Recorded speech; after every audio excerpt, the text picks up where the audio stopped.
Thank you. My name is Sam Robbins. I'm a senior analyst, and I've been with Commission Junction for about 3.5 years. Arguably, though, I've been an analyst since about the 9th grade. See, I'm a long-time runner, and since the 9th grade, I have tracked everything to do with running, down to the specific number of miles worn in a pair of shoes in Excel. I actually told that story on my interview here at CJ, and my manager has now confirmed that ultimately that's what got me the job. So, moral of the story is being a nerd really does pay off sometimes. So this morning, we're going to talk about data, and specifically, why having really, really dry data will morph your analysis from being ordinary to extraordinary. I'd like to set the scene with a story that I think truly depicts how we tend to make business decisions today. By show of hands, who here hates being charged a fine? Exactly, we all hate it. By definition, fines are disincentives put in place to prevent us from doing bad things. Well, in the book Freakonomics, they discuss a study that was done with 10 daycare centers in Israel who were having major issues with parents consistently picking up their kids late. On average, they had about 8 per week. So what they decided to do was incent good behavior by imposing a fine. For every 10 minutes a parent was late, they would fine them $3 and add it onto their bill at the end of the month. By the end of that 20-week study, the number of late pickups went from 8 to 20. Imagine the shock and surprise of the daycare center when the number increasing more than double. The reason is because the daycare center didn't understand what the true incentive was for the parents. See, now parents felt way less guilty picking up their kids late because the daycare was being compensated for its time, whereas it wasn't before. That moral incentive outweighed the financial incentive. Because the daycare center made a decision that was purely based on common sense, the exact opposite of what they intended to happen happened. This happens all the time.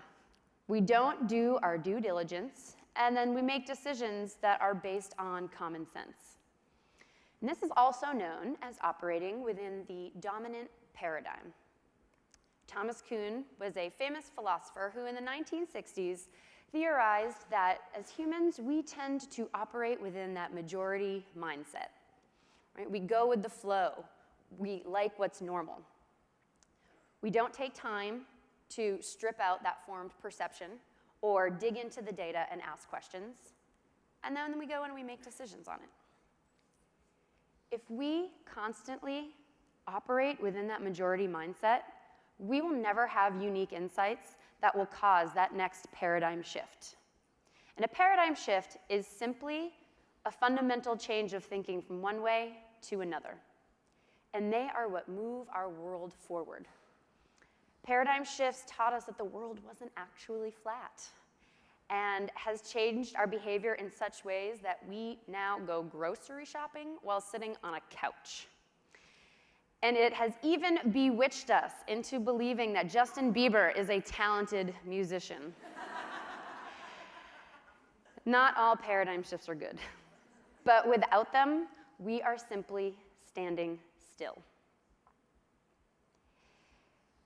Luckily, it's becoming increasingly difficult to operate within the dominant paradigm because we have become such a results-driven world, especially in affiliate marketing.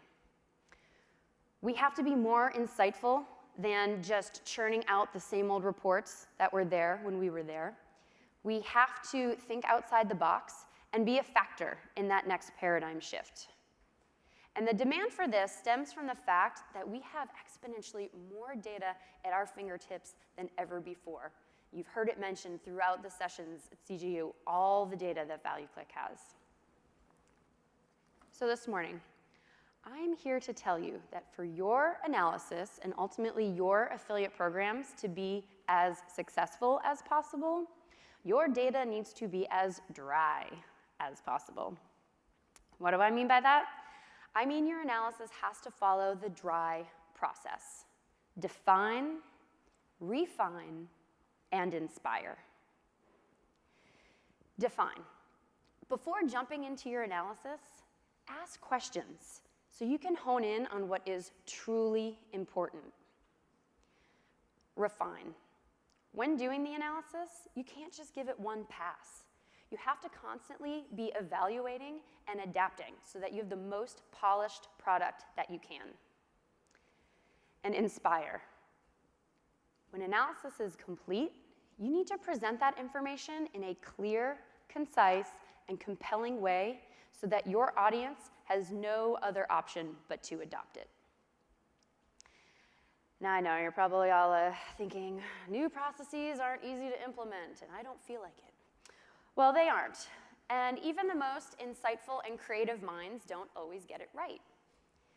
Throughout this session, we'll be dissecting the story of JCPenney and former CEO Ron Johnson. See, when he left Apple in 2011 to become the CEO of JCPenney, he was tasked with revitalizing one of the oldest American retail brands. Stats showed that only 1% of sales occurred at full price, and about 75% of sales occurred at 50% off or more. So Ron Johnson said, that's it, JCPenney is doing away with these inflated fake prices and rolling out everyday low pricing. No more coupons, no more sales. Well, the result was catastrophic. You may have heard of it. And the reason is because he failed to implement each of the DRY phases in his decision-making process. If you look at every major business success story, each of these phases is evident every single time. So throughout this morning, we will highlight why each phase is so crucial to success, especially for your affiliate programs, and why neglecting them could ultimately lead you to failure. I want you to think about your average workday. How often do you receive urgent requests where you're not quite sure that the person asking really knows what it is they're looking for? Or their request seems simple, but in actuality, it's going to take an extreme amount of data mining and time on your end? I get these all the time from the people that I work with, and I can be frank about that because nobody from my company is here this week. No. It can be extremely overwhelming to process everything that we have to do in the time that we have to do it in. So as a result of that backlog, we have preconditioned ourselves to hastily jump right into the analysis, right? Bang it out and get it done, right? But that's the problem. Because of that hastiness, we lose focus on what the most important goal is by not defining what's important. Here's where Ron Johnson made his first mistake. He didn't define who the JCPenney customers were and what was most important to them. The average JCPenney shopper is a female, aged 35 to 54, with an annual income of $35,000 to $100,000. The most defining characteristic is that she loves a good deal. A study was actually done recently measuring the levels of oxytocin, the happy hormone, in shoppers who received a $10 coupon while shopping versus those who didn't. And those that received the coupon had levels that were 38% higher. So it proves we all love a good deal, and JCPenney shoppers did too. So when Ron Johnson axed that business model, he was axing what was most important to his customers.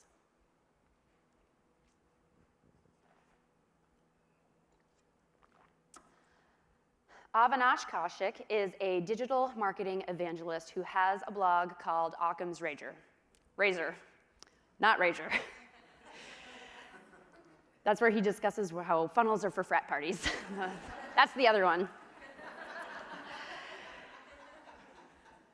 In Occam's Razor, he discusses the importance of the define phase and says, quote, forget about the data, at least at the beginning. Instead, focus on the business and answering the existential questions about your business. The define phase is all about asking questions from different perspectives so you can hone in on what the goal actually is. Start with questions like, what is this person actually asking of me? Does it match what I constantly hear them talk about as business objectives? What would success look like at the end of this analysis? Questions like these verify if that original request holds water. As I said, people don't often do their due diligence, and they just assume X explains Y, and that's why they ask us for X. But you know what happens when you assume.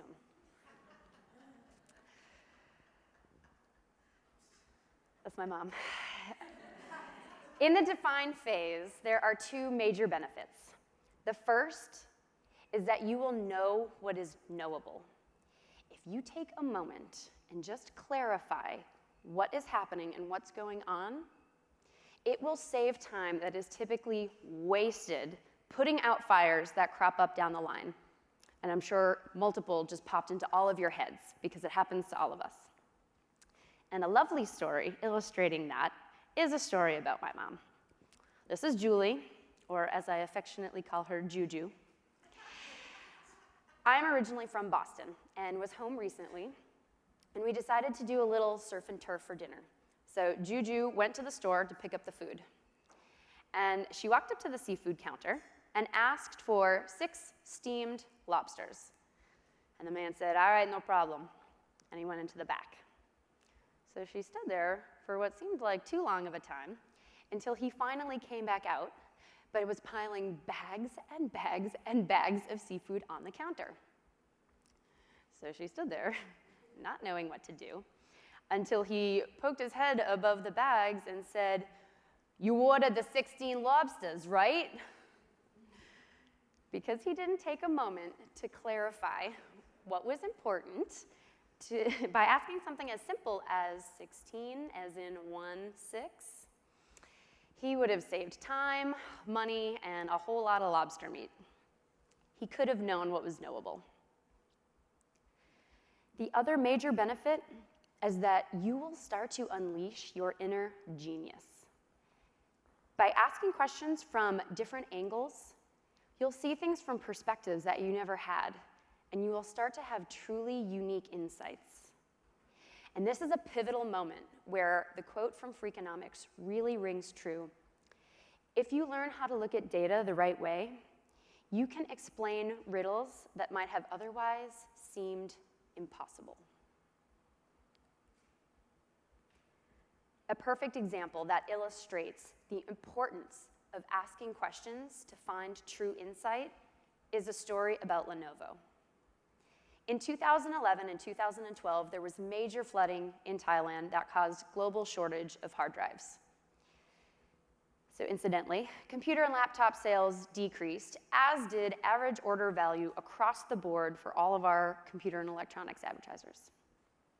So the focus for Lenovo then shifted to start heavily promoting accessories to offset some of that loss while they waited for production to rebound. Well, production started rebounding, but the numbers weren't. So we started asking questions. The CJ team ran performance reports by product so that they could see the individual metrics for each. And what they found out was that it was actually the over-promotion of accessories that was keeping the program down. Exactly what they had set out to boost it up. For the time period studied, accessories accounted for 77% of the promotions, 50% of the sales, but only 5% of the revenue. So Lenovo started promoting more computer and laptop promotions and saw their average order value increase by over $150 almost instantly, and saw an overall boost to their program.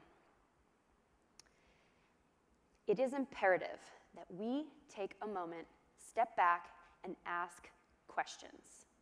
Question motives, question situations, question statistics, but just ask questions because things aren't always right. Upside potential for your affiliate programs are waiting out there, and the define phase will kickstart the process to discovering what they are. It's a little dry up here.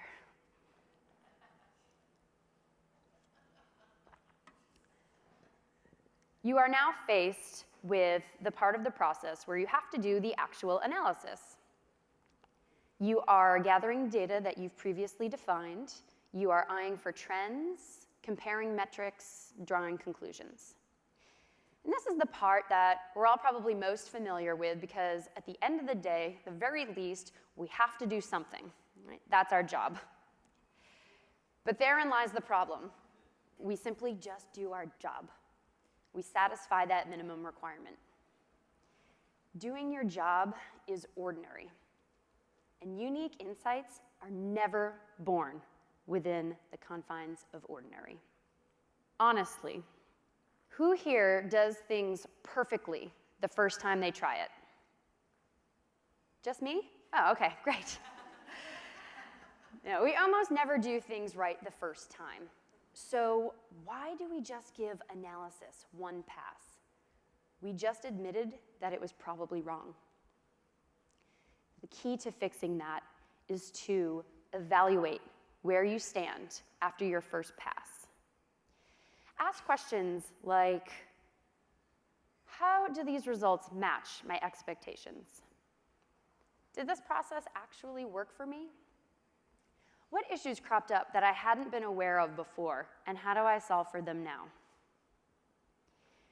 This helps you get a sense of what you need to fix, because like we said, there's usually a problem the first time we go through it. Once you evaluate, alter your course, test, and reevaluate. Even though we defined things well from the beginning, that doesn't mean we got every criteria right or things pointed us down the path that we thought. So it is crucial to test their validity so we have accurate analysis. And this is where Ron Johnson made his second mistake. He didn't test his new idea before rolling it out to the entire company, reportedly claiming that we didn't test at Apple. This would have been a perfect situation to implement something like an A/B test, where you have two similar groups, you make a change to one, and then you see how they differ.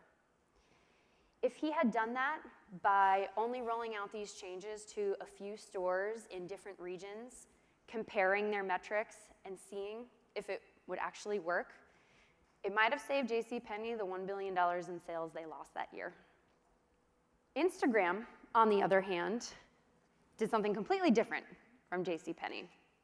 In 2009, Kevin Systrom, who was a Stanford graduate and had worked for multiple startups as well as Google, created an app called Bourbon.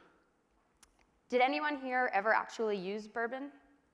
I'm assuming George Yuba, probably. Is he not here? He's probably tired from all the twerking.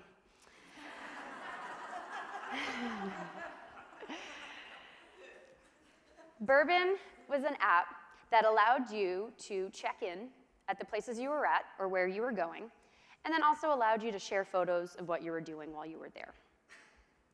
The key to Systrom's success was that he rolled out Bourbon in a test environment because he wanted to truly listen to user feedback. And he did. Users said that the check-in component was kind of bulky, wasn't very user-friendly, they didn't go for it, they didn't like it. But they loved the photo sharing component. So Systrom scrapped what wasn't working, made photos the star, and created a little something called Instagram. Its first month in the App Store, it had nearly 1 million users. And now, several years later, it has over 100 million users. Because Systrom refined his work by evaluating where he stood, adapting his product to meet consumer demands, he became the ultimate master of his craft. And if he hadn't, Instagram would have just died on the vine. Like Define, the refine phase has two major benefits. The first is that it will significantly reduce your risk of failure. Remember, we just said that our first pass is usually wrong. So if you don't bring that element of refinement to elevate your work and make sure it's accurate, you know you're turning in something that's wrong. The second major benefit is that inner genius that you started cultivating is starting to take shape. The affiliate space is a great place to test. You heard that throughout the session. Carrie talked about it yesterday. In successful affiliate programs, testing occurs constantly. In this example, there was an advertiser who wanted to determine the best way to activate publishers in their program. This was a large, more mature program that had over 1,000 inactive 3 to 5 bar publishers. So what the CJ team decided to do was set up a system where they could test different scenarios and ultimately figure out which one was best. In that first quarter, they compared 2 different activation bonus amounts. In the second quarter, they took the one that was most successful and compared it to a third. And then in that third quarter, again, took the one that was most successful, and this time compared it to specialized offers and more messaging. Ultimately, for this program, it was specialized offers that was most successful for activation, but the result is nowhere near as important as the method that they used to get there. They set up a system where they could refine what they were doing each step of the way so they knew exactly what was most effective for their program. Because of this refinement, it yielded them an additional $250,000 in revenue that year. At this point, you've defined, you've refined, you have this amazing, insightful piece of work that's just gonna rock your affiliate programs and take it to the next level.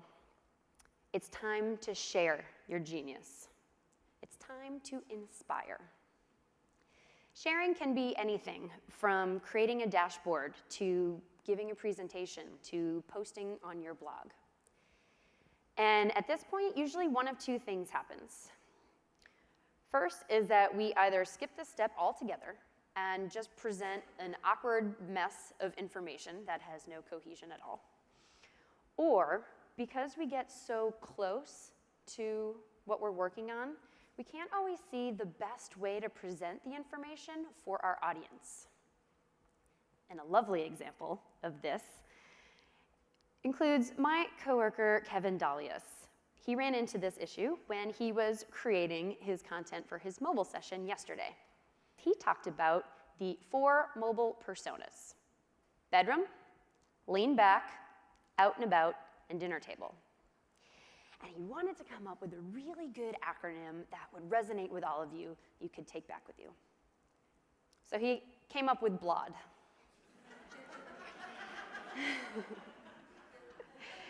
Until his first dry run, when the attendee came up to him afterwards and said, I don't know if it needs to be in a certain order, but you know what might be better than BLOD?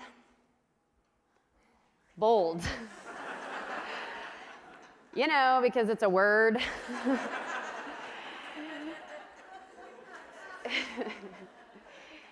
It is a perfect example of how sometimes we are just so close to the information that we don't know the best way to present it.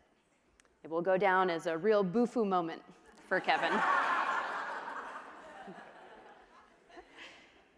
Communication is one of the most difficult things that we face as human beings, but also in the business world. So often, our ideas get misinterpreted, misrepresented, misconstrued constantly. And it's mainly due to our own errors. If you don't present your information in a clear way and compelling way, your insights will get lost and forgotten. This is where Ron Johnson made his 3rd mistake. he didn't present a message clear so that the JCPenney shoppers wanted to move forward with him. As part of the new pricing, he wanted to make it a little bit classier. So he decided to get rid of words like retail, sale, and clearance, and he changed them to everyday, monthly value, and best price. The problem with this, though, is that JCPenney shoppers had no emotional attachment to those words. Nobody has any emotional attachment to those words. Oh, Sam, I love your dress. Thanks, I got it on monthly value. Thanks, I got it on sale. Yeah, much better. Because Ron Johnson didn't understand the best way to communicate what he wanted to do to JCPenney shoppers, he completely lost them, and he did not inspire them to move with him. The key to inspiring is to present your information in a clear, concise, and compelling way. Strip out all the ancillary information that doesn't add initial value and present something that is clear. This is the best example of the worst way that we tend to present data, the pie chart. Ugh, gives me the heebie-jeebies. This is an actual slide that we used at a presentation with a client.